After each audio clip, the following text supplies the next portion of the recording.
मालिक के नाम को प्रेम से बोलेंगे। जय गुरुदेव, जय गुरुदेव।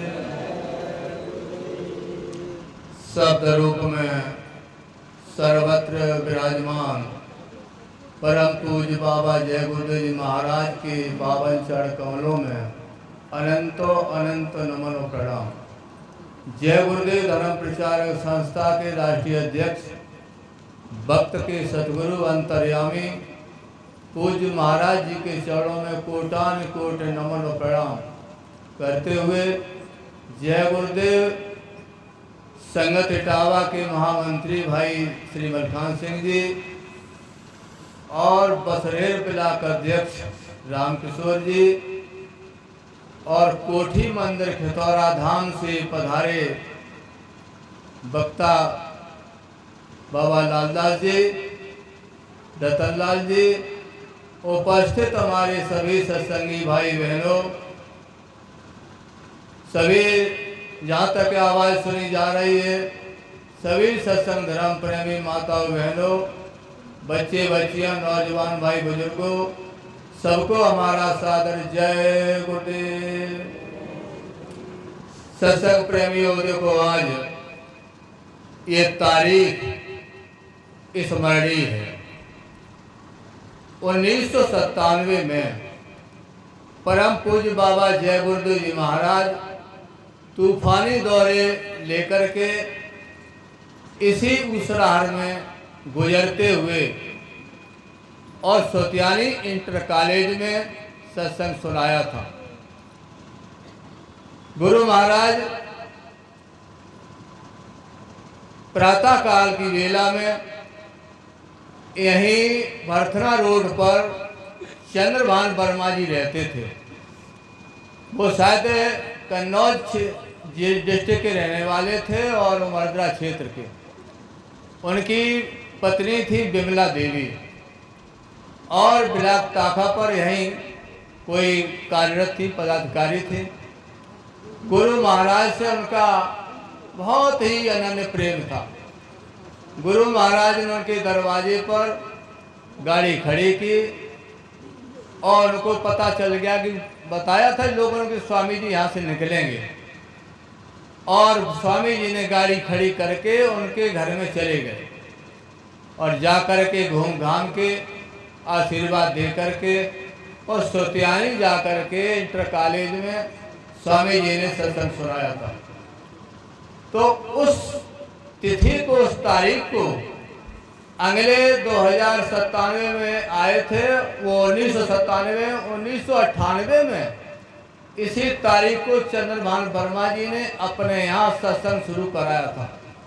काफ़ी समय तक यहाँ रहे और जब यहाँ से वो लोग चले गए, बिमला भी यहीं उनकी शारीरिक जीवनांत हो गया, मृत्यु हो गई। उसके बाद वो जो अपने यहाँ चले गए, तब से बराबर हमारे भाई मलखान सिंह जी निरंतर 7 जनवरी को अपने यहाँ ये कार्यक्रम कराते हैं। तो आज का ये 7 जनवरी का कार्यक्रम, ये तिथि तारीख स्मरणीय है। तो आज जो है उसी क्रम में ये कार्यक्रम चल रहा है। तो मैं बताना ये चाहता हूँ कि समय तो हो चुका है, भंडारा बन चुका है। 10-15 मिनट में हम आपको थोड़ा बहुत बताऊंगा, उसके बाद में समाप्ति की तरफ है। कि सत्संग जहाँ होता है, जो लोग सत्संग कराते हैं अपने यहाँ, वो बड़े ही पर स्वार्थी होते हैं। मनुष्य कितना भी किसी को धन दे दे, कुछ भी कर दे, ये इस दुनिया की सारी चीजें तो नाशवान हैं, आज है कल नहीं है। लेकिन ज्ञान दान से बड़ा कोई दान नहीं होता है। महात्मा हमको आपको ज्ञान दान देते हैं। इस भवसागर में फंसी आत्मा को निकलने के, जीवात्मा यानी हम मानव इंसानों को कितना कष्ट हो रहा है, कैसे कैसे यहाँ फंसे हैं, इस भवसागर से कैसे निकलेंगे, इन सारी बातों का ज्ञान संतों के द्वारा हमको आपको मिलता है। वो ये बताते हैं कि ये भव सागर है। भव सागर का मतलब भव मानी संशय, यहाँ संशय का सागर है। हम लोग संशय में फंसे हैं। कभी तो सोचते हैं कि हमको धन ज़्यादा कमा लेंगे, ज़्यादा आनंद मिल जाएगा। कभी सोचते हैं कि बड़े अधिकारी बन जाएंगे, ज़्यादा आनंद मिल जाएगा। यानी आनंद के लिए, सुख के लिए हम सारे यत्न करते हैं। लेकिन आप बताओ, कोई सुखी है?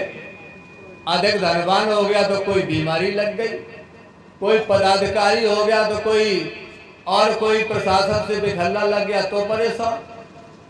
गरीब क्या अमीर कोई सुखी नहीं है। विक्टोरिया पार्क में गुरु महाराज वहाँ बैठे थे तो सेठ लोग आए। उन्होंने कहा, माली जो है कटाई कर रहा था घास की सिलाई, तो घास में सो गया।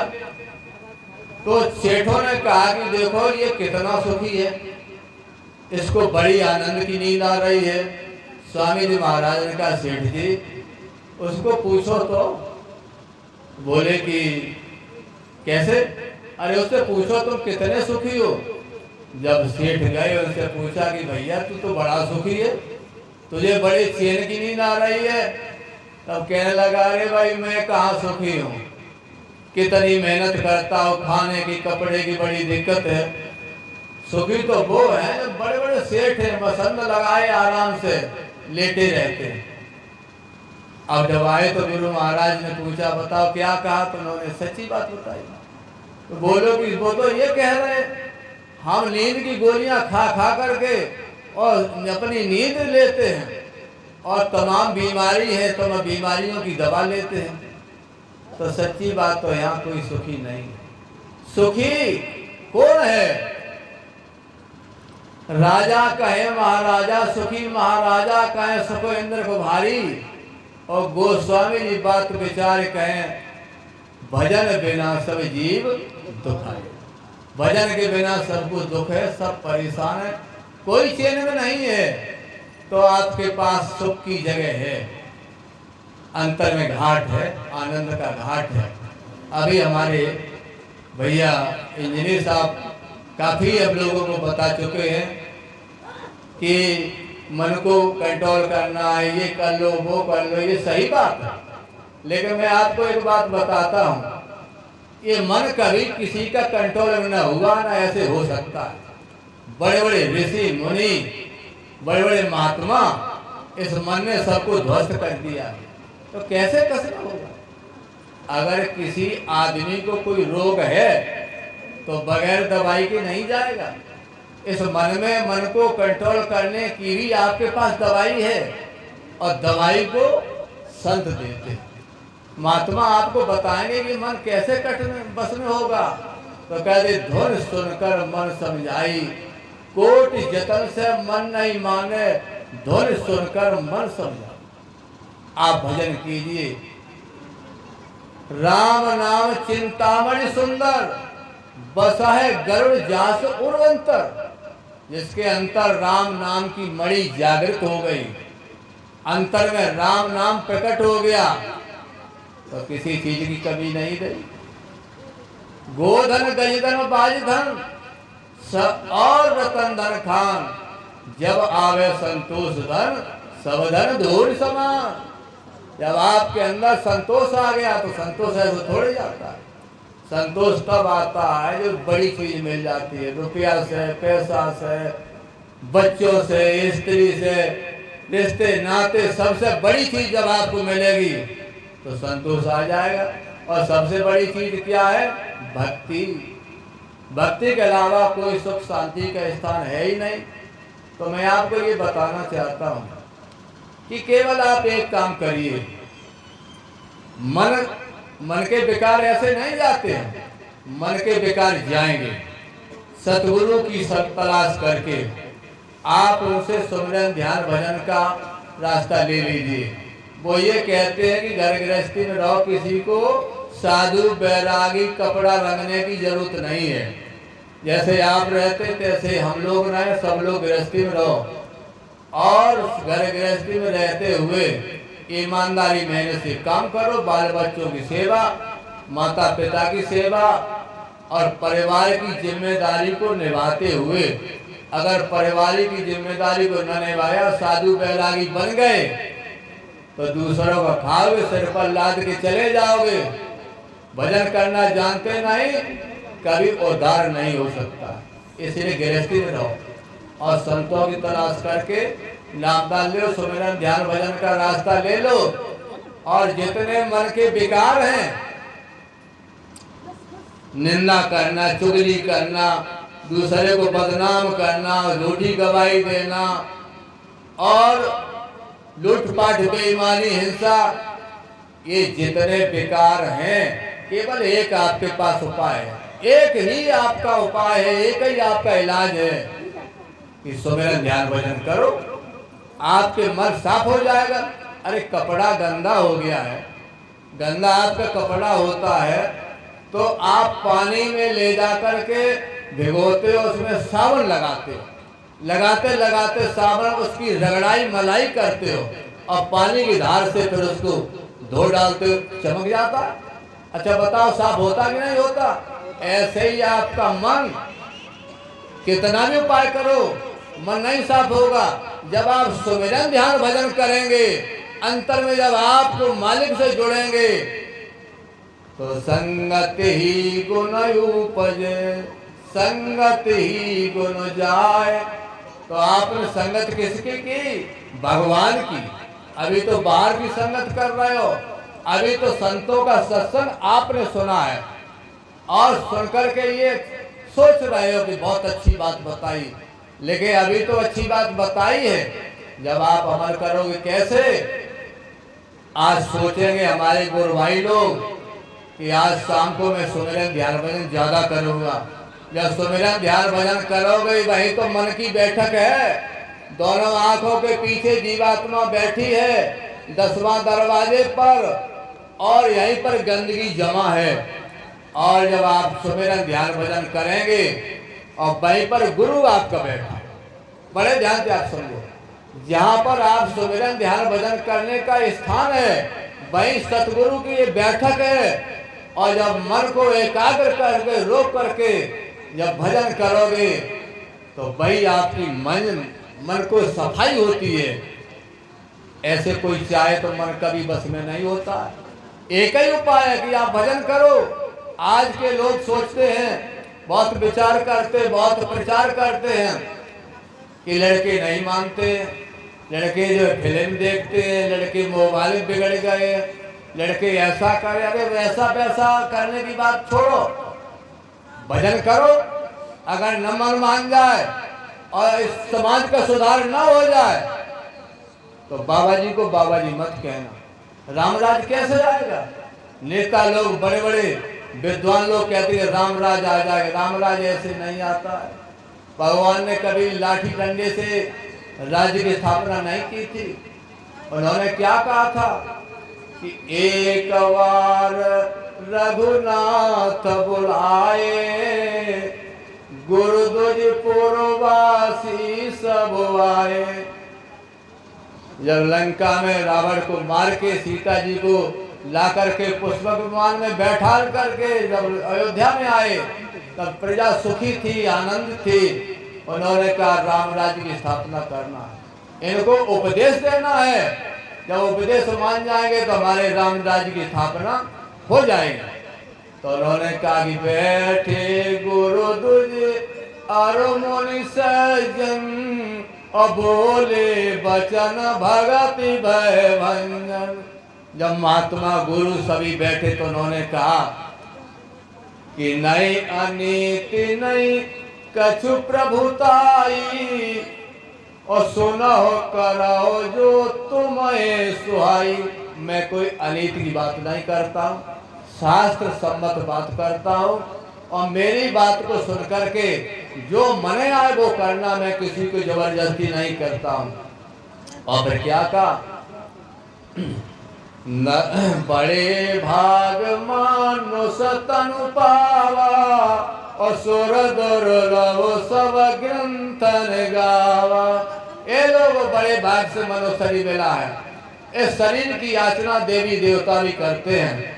इस शरीर की बड़ी महिमा है कि स्वर्ग वैकुंठ के देवी देवता भी भजन करने का अधिकार नहीं है।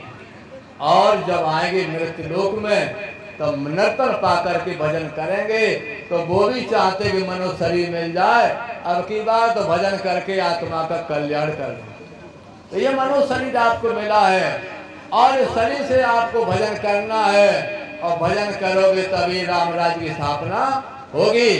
तो राम राज्य की स्थापना होने के लिए बाबा जय गुरुदेव जी महाराज ने हम लोगों को नामदान दिया है। महाराज जी ने नए लोगों को नामदान दिया है। उनसे पूछो कि गुरु महाराज की बात को मानते हो कि नहीं मानते हो?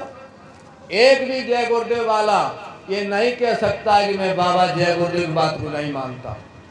एक भी महाराज जी की नामदान लेने वाले वो भी नहीं कहेंगे हम इनकी बात को नहीं मानते, सब मानते हैं।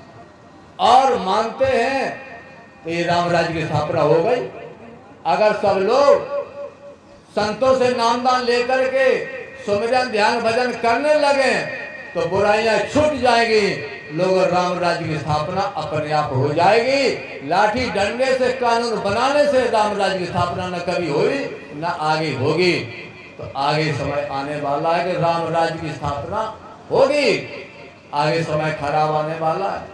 आगे सूर सागर में भी लिखा है कि रे मन धीरज क्यों न धरे, सम्मत 2000 से ऊपर ऐसा योग पड़े, पूरा पश्चिम उत्तर दक्षिण 34 काल फिरे, अकाल मृत्यु जगमाही व्यापे, प्रजा बहुत मरे, सहस बरस लो सतयुग व्यापे, सुख की दशा फिरे, काल व्याल से बही बचेगा, सतगुरु ध्यान धरे, सूरदास हर की लीला तारे नहीं टले। इसलिए प्रेमी भाई बहनों, आगे समय खराब है। स्वामी जी महाराज ने कहा था बच्चा वो समय आने वाला है, न आपका रुपया काम आएगा, न कोई नेता मदद करेगा, न कोई परिवार बहुमत से मदद होगी।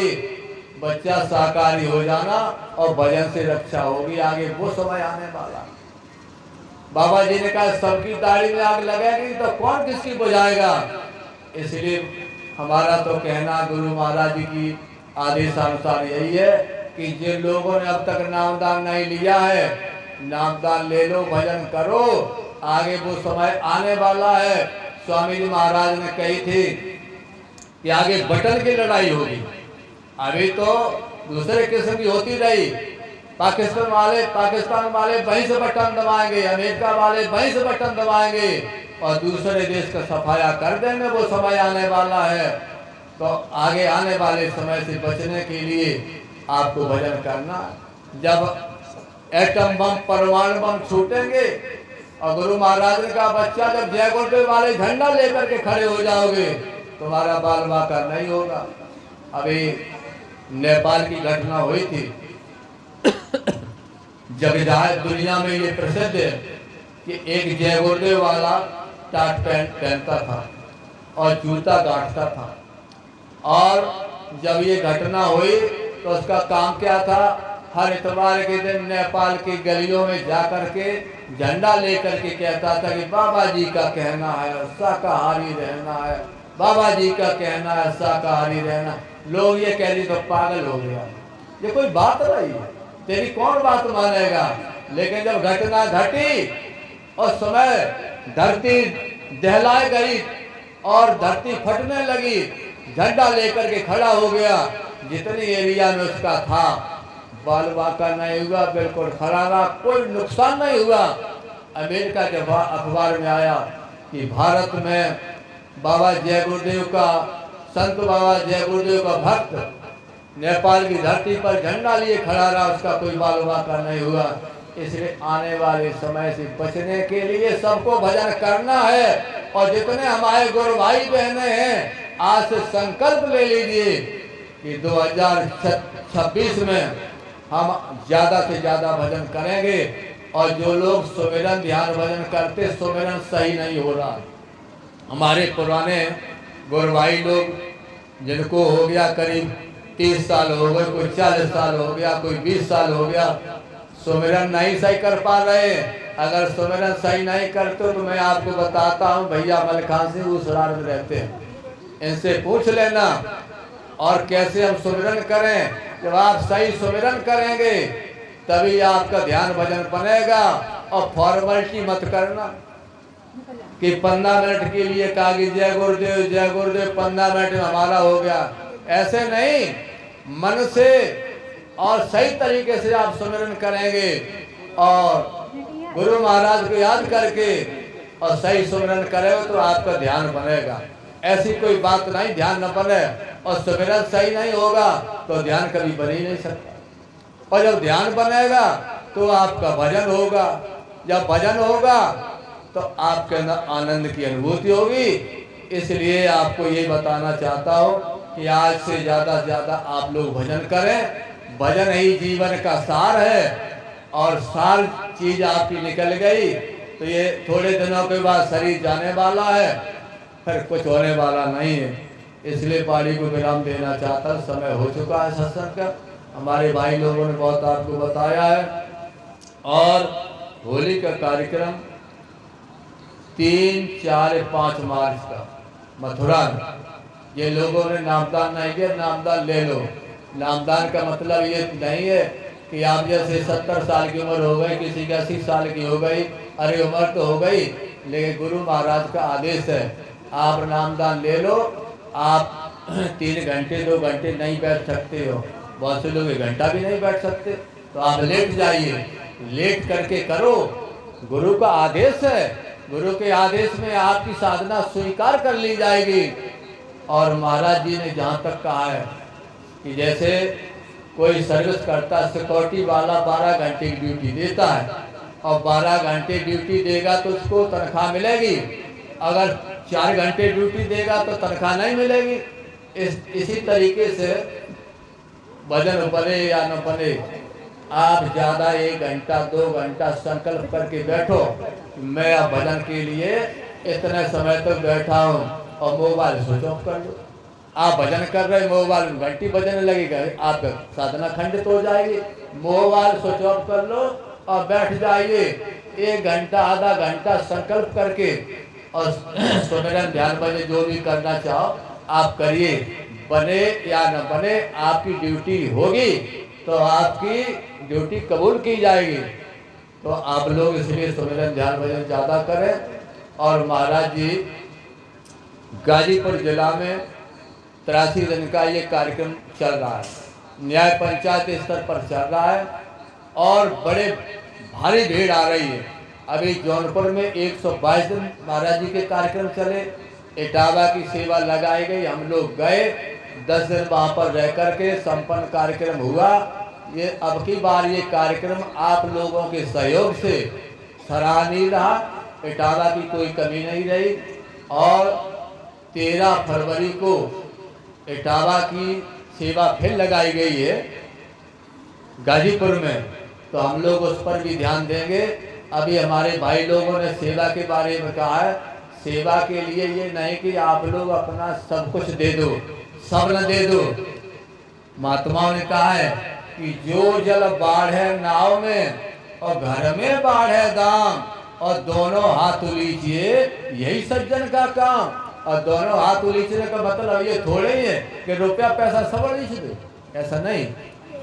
अगर नाव में पानी बढ़ गया तो आप कटोरा से उलीचोगे नहीं तो नाव डूब जाएगी। इसी प्रकार से आपके घर में मालिक की कृपा खूब धन बढ़ रहा है, दिन दूने रात चौगुने बढ़ रहे हो, तो आपको क्या करना है, उसको अच्छे काम में लगाओ, सतगुरु की सेवा में लगाओ जो आप लगाना चाहो। अगर एक पैसा भी नहीं लगाओगे तो जैसे नाव का पानी न निकाला जाए तो डूब जाएगी, ऐसे आपका अभी सब कुछ चला जाएगा। गुरु महाराज की बात याद आ गई, थोड़ी 2-3 मिनट लेंगे, बंद करेंगे। गुरु महाराज बुंदेलखंड में भजन पूजा करते थे। दादा गुरु ने कहा था कि बच्चा दूर जाकर के भजन करना, पास में रहने से अभाव आ जाता है, फिर तुम मनुष्य समझने लगो, तुम्हारा भजन नहीं बनेगा। तो बुंदेलखंड में भजन कर रहे थे, तो वहाँ जाते थे, एक घर से एक ही रोटी लाते थे, भजन करते थे। लोगों ने देखा सच्चा साधु है, और महीना 2 महीना हो गए और साधन भजन में मिलते जब, एक गांव में एक आदमी महीना हो गया मर नहीं रहा था और चारपाई पर लेटा। तो लोगों ने कहा न मरे न जिंदा हो, अभी रोटी भी नहीं खाता, मरता भी नहीं। तो गुरु महाराज जब गए तो कहा कि बाबा जी वो बुढ़े एक महीना से नहीं मर रहे हैं, इनको जिंदा कर दो। बोले कि हमारा काम जिंदा करना मारना थोड़ी है, ये तो डॉक्टरों से डॉक्टरी कराओ। लेकिन लोग माने नहीं, बहुत प्रार्थना किया। तो गुरु महाराज ने चलो कहाँ हैं? तो बुढ़े लेटे थे, लंबी लंबी सांसें ले रहे थे। गुरु महाराज गए और कान में कहा बाबा वो कहाँ है माल तुम्हारा? अब धीरे से कह रहा है नांद के नीचे रखा है, गढ़ा है। तो बस बात मिल गई। गुरु महाराज ने कहा कि चलो पौरा लाओ और खुरपी लाओ।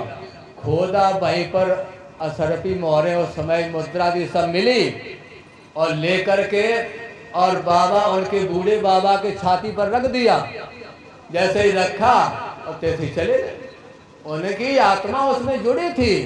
तो गुरु महाराज ने कहा अब इनकी क्रिया करो और ये माल धन जो है किसी जगह जमीन में गाड़ देना, जब कभी हम आएंगे तो हम ही खो देंगे। ठीक है। स्वामी महाराज चले गए, जगह बदल दी। फिर 4 से 10 महीना के बाद जब आए तो कहा कि अच्छा वो धन कहाँ है? तो बोले कि वहाँ, चलो मेरे सामने खोदो। जब खोदे तो उसी पोटली में सर्प निकला और सर्प निकला फनफना करके आ गया। जब आ गया तो लड़कों ने कहा मारो मारो सांप है, मारो मारो सांप है। अरे बंदर की तरफ ध्यान न दो, सुनो थोड़ी देर, मारो मारो सांप है। तो स्वामी जी महाराज ने कहा अरे मारो क्यों, ये तो तुम्हारा बाप है। अरे महाराज जी बाप कैसा? इसकी वासना धन में गई थी इसलिए ये सर्प बन करके आ गया।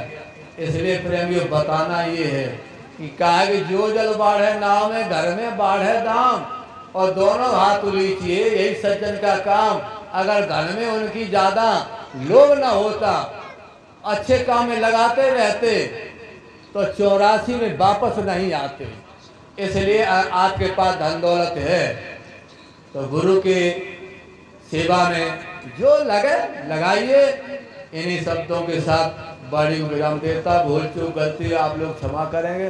बोलो जय गुरुदेव। जय गुरुदेव। बाबा जय गुरुदेव जी महाराज का कहना है शाकाहारी रहना है, शाकाहारी हो जाओगे, बीमारी से बच जाओगे। बाबा जय गुरुदेव जी महाराज की अर्जी है, आगे आपकी मर्जी है। शराब बुरी बीमारी है, घर में दुखिया नारी है। शराब बुरी बीमारी है, घर में दुखिया नारी है। पूज्य महाराज जी की प्रार्थना हाथ जोड़कर विनय हमारी हो जाए